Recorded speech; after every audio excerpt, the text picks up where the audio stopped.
perfect friend is named Colossus. He swears he is...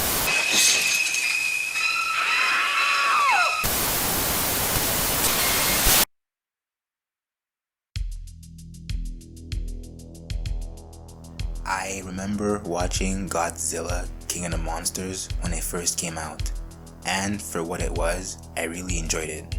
However, there is one aspect of the movie that did disturb me a bit, and that was how Godzilla was described as a protector of humanity. This description is fine, but it is a far cry from his original characterization. In the original 1954 movie, Godzilla was a true monster and a scourge on the people of Japan. He brought fear to people, not hope. This terror is supposed to be a metaphor for the nuclear bombs detonated against the people of Hiroshima and Nagasaki. In my opinion, this is a way better representation of Godzilla, because it brings up an underlying phobia in people, a fear that isn't discussed openly, which doesn't make it any less real. If anything, it only makes it worse. Monsters are one of the greatest attributes that can be found in the horror genre. They're the incarnation of a specific fear that people have. Every monster, from human to beast, represents a certain fear. It may not be a fear that we realize we have, but it is still in the back of our minds at all times. From the representation of consumerism, to the upper class, to the challenges of teenagehood, anything can be turned into a phobia and be transformed as a tangible fear. But the monsters I want to discuss today and try to decode their meaning are the Titans from Attack on Titan. And with Season 4 currently airing, I thought it would be the perfect time to explore this topic. In this program, we will explore the topic of Titans as monsters and their metaphorical meaning. So, get comfortable and let's begin.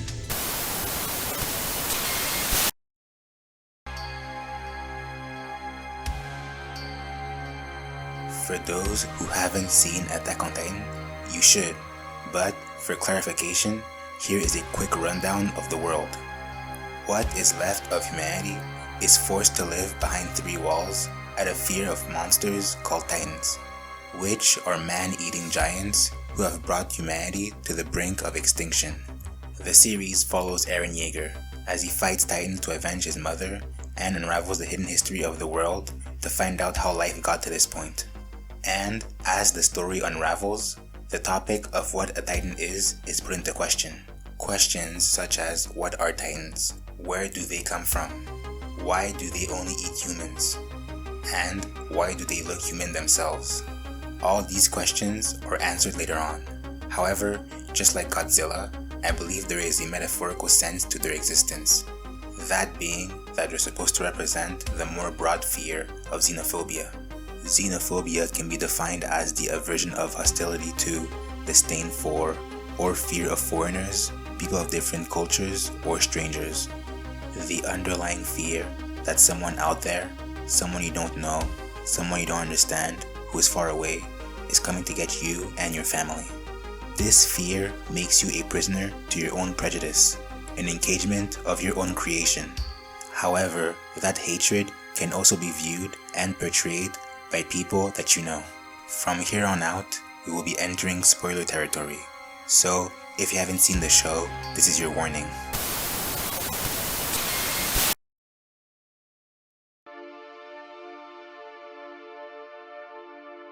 People, Titans don't need to make sense to them, because from their point of view, they're just mindless monsters. However, it becomes a completely different story when you apply this behavior to other human beings, or worse, your friends and family. A Titan shifter on the surface may want to kill humanity just like Titans do. However, a regular Titan's behavior seems to be random.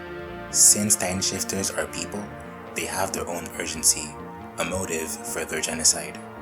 In this sense, if Titans are the fear of people, then Titan shifters are the fear of people's cultures and their values. And that irrational fear most likely stems from the fact that their values don't align with yours.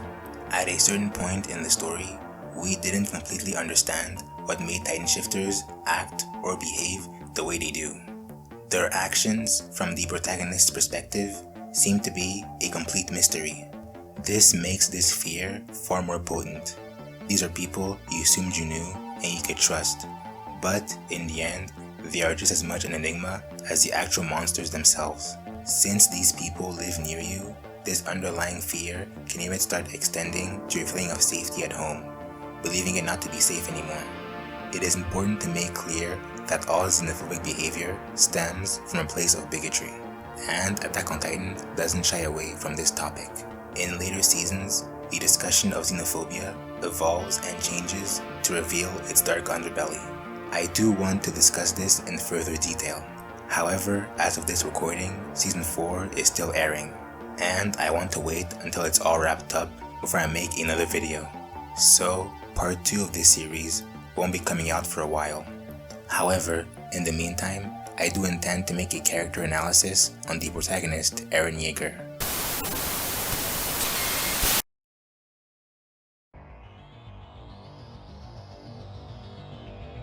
In conclusion, everyone has a monster that they fear, and a specific reason as to why they fear it. They always represent our deepest insecurities. However, the threat is never as real as we believe it to be, due to the fact that all fear derives from a place of ignorance, and it is only by overcoming that ignorance that we can see past the fear and see the underlying truth. The truth that all fear and distrust is simply all in our minds. And with that, I'll take my leave. This has been Mr. Julian. Thank you for tuning in.